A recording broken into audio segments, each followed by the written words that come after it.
আসসালামু আলাইকুম। আলহামদুলিল্লাহ, আজকে আমার প্রথম জয়েনিং ছিল কাতারে।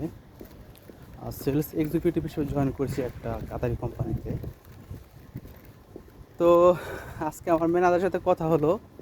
তো ছোট্ট একটা ফানি এক্সপিরিয়েন্স শেয়ার করি। সেটা হচ্ছে, আমার ম্যানেজার আমাকে জিজ্ঞেস করছে যে, মেহেদি তুমি কোন কোন ভাষা পারো?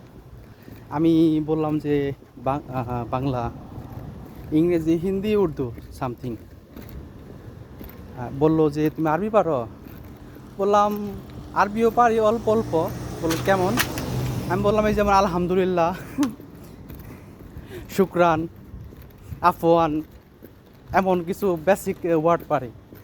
তো আমার ম্যানেজার হেসে দিছি যে আলহামদুলিল্লাহ। তো বিষয়টা ইন্টারেস্টিং লাগছে। যাই হোক, তো দোয়া করবেন সবাই যেন কাতার কালচারে ভালো কিছু করতে পারি। দোয়া রাখবেন সবাই।